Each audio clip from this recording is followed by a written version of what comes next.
એક શિક્ષક જેના વિદ્યાર્થીઓ સારી શિક્ષણ નીતિ માટે લડત આપતા હોય અને સારી શિક્ષણ વ્યવસ્થા માંગતા હોય તો શું કોઈ શિક્ષક એમને આતંકવાદી કહી શકે?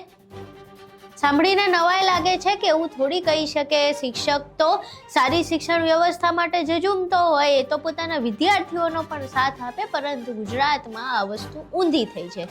ગુજરાતમાં એક શિક્ષક દ્વારા સારી શિક્ષણ વ્યવસ્થા માંગનારા વિદ્યાર્થીઓને આતંકવાદી કહેવામાં આવ્યું છે. દેશ વિરોધી લોકો છે, જુદા જુદા નામથી, કોકરોચ પાર્ટી, ખાગીડા પાર્ટી, આવી બધી પાર્ટીઓના નામથી વિદેશી ફંડિંગના આધારે આ દેશને નબળો પાડવા માટે પ્રયત્ન કરી રહ્યો છે. આખી ઘટના શું છે તેના વિશે વિગતે ચર્ચા કરવી છે. નમસ્કાર, તમે જોઈ રહ્યા છો ચક્રવાત ન્યૂઝ. હું આપની સાથે હેમંત.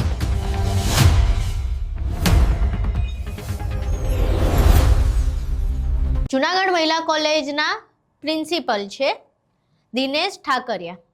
તેમના દ્વારા એક વિવાદાસ્પદ નિવેદન આપવામાં આવ્યું છે. તેમણે એવું કહ્યું કે કોકરોચ જનતા પાર્ટી દ્વારા જે જંતર મંતર પર આંદોલન ચલાવવામાં આવતું હતું, એ આંદોલનમાં જેટલા વિદ્યાર્થીઓ સામેલ હતા એ બધા આતંકવાદી અને દેશ વિરોધી પ્રવૃત્તિ કરનારાઓ છે.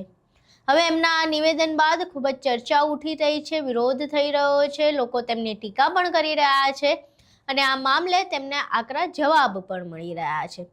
પહેલા તો એ આચાર્ય આ આખી ઘટનાને લઈને શું કહી રહ્યા છે તે સાંભળો. તમે જાણતા હશો કે દેશમાં અત્યારે એક કટોકટીની પરિસ્થિતિ ઊભી થઈ છે. એક બહુ મોટો વર્ગ, બહુ મોટો રાષ્ટ્ર વિરોધી તત્વોનું દળ ઊભું થયું છે કે જે આ દેશને એન તેન પ્રકારે તોડવા માટે મથી રહ્યું છે. દેશ વિરોધી લોકો છે, જુદા જુદા નામથી, કોકરોચ પાર્ટી, ખાગીડા પાર્ટી, આવી બધી પાર્ટીઓના નામથી વિદેશી ફંડિંગના આધારે આ દેશને નબળો પાડવા માટે પ્રયત્ન કરી રહ્યો છે. જંતર મંતર દિલ્હી ખાતે બહુ મોટું આંદોલન ચાલી રહ્યું છે. ખાસ કરીને યુવાનોને હાથો બનાવીને વિદેશી તાકાતો એના માટે ફંડિંગ આપે છે. ખટારાબંધ ખાનપાનની વસ્તુઓ વિદેશમાંથી આવે છે. ખટારાબંધ આ કોણ મોકલે છે? શા માટે મોકલે છે? આ એક બહુ ગંભીર પ્રશ્ન છે. આ દેશમાં બહુ સમય પછી એક પ્રબળ ઈચ્છા શક્તિ વાળી સ્થિર સરકાર પ્રાપ્ત થઈ છે. એને અસ્થિર કરવા માટે પ્રયત્નો કરી રહ્યા છે આ તત્વો. એટલે ખાસ કરીને દેશના યુવાનોએ આ વિષયને બરાબર સમજવો જોઈએ. નીટનું પેપર લીક થયું ગંભીર બાબત છે. જે કઈ દોષિતો હોય એને સજા થવી જોઈએ. ફરીથી નીટ લેવાય, રિઝલ્ટ આવી ગયું, એ વિદ્યાર્થીઓ પોતપોતાના અભ્યાસમાં પણ જતા રહ્યા, પણ એના નામ પર આ NEET exam, NEET paper leak થયું છે એને આગળ કરીને ખાસ કરીને આ પ્રકારના રાષ્ટ્રને તોડનારા તત્વો, રાષ્ટ્રને ખોખલો કરનારા તત્વો બહુ મોટું આંદોલન ચલાવી રહ્યા છે. એની આપણને સૌને ખબર હોવી જોઈએ. જે સ્થિતિ બાંગ્લાદેશની થઈ છે, જે સ્થિતિ નેપાળની થઈ છે, એ સ્થિતિ ભારતની કરવા માટે પ્રયત્નો આ લોકો કરી રહ્યા છે. આપણા માટે રાષ્ટ્ર પ્રથમ છે. આ રાષ્ટ્રને નબળો પાડે એવી કોઈ વ્યક્તિઓને કે કોઈ મુવમેન્ટને આપણે ચલાવી લેવાના મતમાં નથી. આપણા માટે આ રાષ્ટ્ર મહત્વનું છે. આ રાષ્ટ્ર આર્થિક રીતે મજબૂત થાય, આ રાષ્ટ્ર વિશ્વગુરુ બને, એ મહત્વનું છે. પણ આવું ન થાય એના માટેના આ તત્વો પ્રયત્નો કરી રહ્યા છે. એને જાણજો, સમજજો અને સાચી વાતોથી અવગત થજો એવી મારી આપ સૌને વિનંતી છે. ધન્યવાદ. ભારત માતા કી. અહીં તમે દિનેશ ઠાકરિયાનું આખું એ નિવેદન સાંભળ્યું, જેમાં એ ખૂબ જ વિવાદાસ્પદ વાત કરી રહ્યા છે. જે શિક્ષક એક સારી શિક્ષણ વ્યવસ્થા માટે વિદ્યાર્થીઓની સાથે ઊભા રહેવા જોઈએ, એના બદલે તેઓ વિદ્યાર્થીઓને આતંકવાદી અને દેશ વિરોધી પ્રવૃત્તિ કરનારા કહી રહ્યા છે. હવે આ આખી ઘટના સામે આવ્યા બાદ કોંગ્રેસની જે વિદ્યાર્થી પાંખ છે NSUI અને આમ આદમી પાર્ટીની જે વિદ્યાર્થી પાંખ છે, એ બંનેના જે કાર્યકર્તાઓ છે તેમણે આ વ્યક્તિને ફોન કર્યો, દિનેશ ઠાકરિયાને ફોન કરીને તેમણે આ વિશે વાત કરી, આ નિવેદન વિશે વાત કરી. હવે આ બંને સાથે વાત કરતા દિનેશ ઠાકરિયા શું કહી રહ્યા છે પેલા એ સાંભળો. હેલો. હાજી નમસ્કાર. નમસ્કાર દિનેશ સર. હાજી. દિનેશ સર, કોકરોચ વાત કરું છું હાજી ભાઈ. ગુજરાતમાંથી. સર, તમે એક નિવેદન આપેલું છે જે વિડીયોના માધ્યમથી મને જાણવા મળ્યું ભાઈ મેં અમે મારું દેશ નિવેદન- વિરોધી તત્વ કીધા છે સાંભળો, સાંભળો. સાહેબ કોકરોચ વાત કરું છું ગુજરાતમાંથી.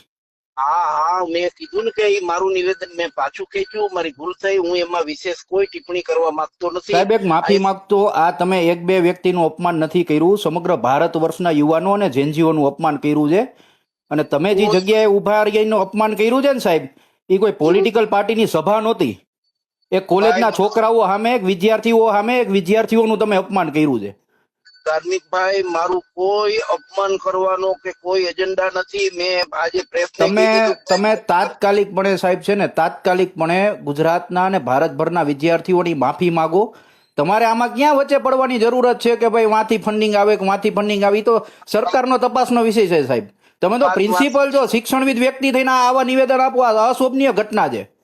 આ પણ હું મારી ઘટના હું કહું છું ને કે હું પાછી ખેંચું છું મારી વાતને.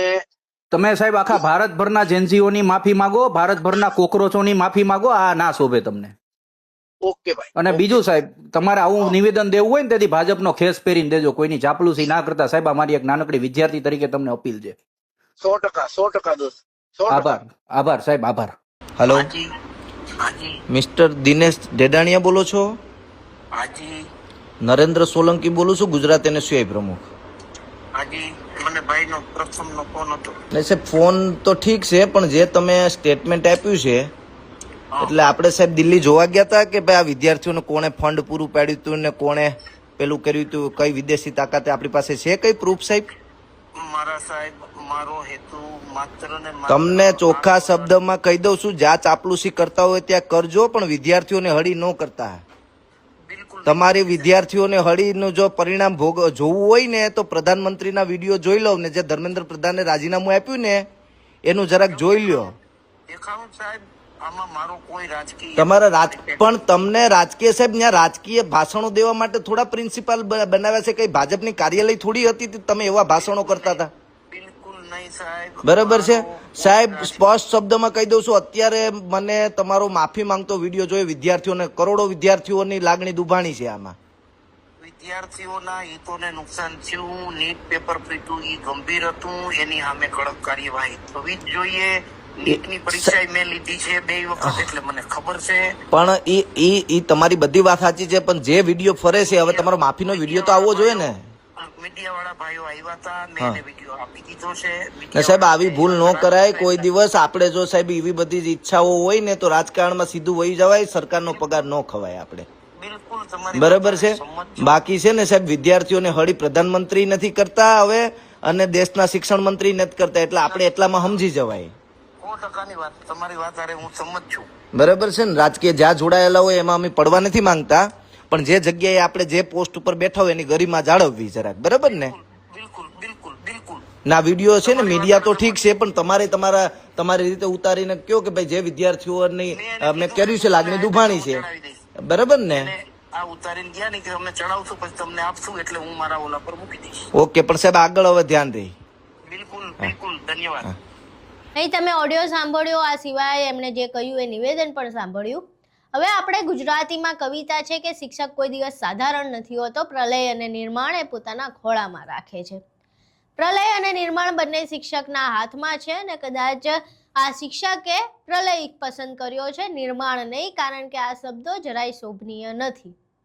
જે વિદ્યાર્થીઓ સારી શિક્ષણ વ્યવસ્થા માંગી રહ્યા હતા તેમના વિશે તમને જરાય સંવેદના નથી. જે 21 વિદ્યાર્થીઓએ પોતાનો જીવ ગુમાવ્યો, જે 21 વિદ્યાર્થીઓ મોતને ઘાટ ઉતર્યા કારણ કે આ શિક્ષણ વ્યવસ્થા ખરાબ હતી અને એના કારણે તેમને આપઘાત કરવો પડ્યો.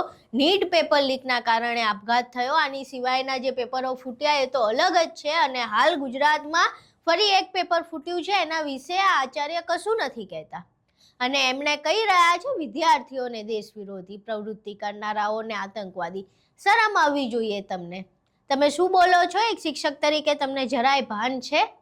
હવે આખી ઘટનાને લઈને એ શિક્ષકનો તો હજુ સુધી કોઈ સ્પષ્ટીકરણ કરતો વિડીયો સામે આવ્યો નથી, માફી માંગતો વિડીયો પણ સામે નથી આવ્યો, જ્યાં સરકાર ખુદ એવું કહી રહી છે કે આ કોઈ પણ દેશ વિરોધી પ્રવૃત્તિ કરનારા નથી, અહીંયા કોઈ ફોરેન ફંડિંગ નથી. આ બધી જ વાત સરકાર પોતે સ્વીકારે છે, અને સરકાર નમતું જોખીને શિક્ષણ મંત્રી જે હતા એ ધર્મેન્દ્ર પ્રધાનનું રાજીનામું લેવામાં આવે છે, તેમ છતાંય તમે એવું કહી રહ્યા છો કે જે વિરોધ કરતા હતા એ આતંકવાદી હતા.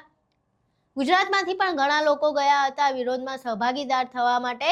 કદાચ એમાંથી કેટલાક તમારા જૂના વિદ્યાર્થીઓ પણ હોઈ શકે. શું એ બધાય આતંકવાદી હતા? કદાચ એક કોલેજના પ્રિન્સિપલ થઈને પણ એમને કાયદાનું ભાન નથી અને એમને જાણવું જોઈએ કે આતંકવાદીની વ્યાખ્યા શું હોય. શાંતિપૂર્વક વિરોધ પ્રદર્શન કરવું, પોતાની માંગ મૂકવી એ ક્યાંથી આતંકવાદ થઈ ગયો? આ આખી ઘટનાને લઈને હાલ તો આ શિક્ષક દિનેશ ઠાકરિયાની ખૂબ જ ટીકા થઈ રહી છે. આ આખી ઘટનાને લઈને તમારું શું માનવું છે? જે પ્રમાણેના શબ્દો વાપરવામાં આવ્યા છે તેના વિશે તમારું શું માનવું છે? તમારા મંતવ્યો અમને કોમેન્ટ બોક્સમાં જરૂર જણાવજો. વિડીયો પસંદ આવ્યો હોય તો વિડીયોને લાઇક કરજો, શેર કરજો અને અમારી ચેનલને સબસ્ક્રાઇબ કરવાનું ભૂલશો નહીં. નમસ્કાર.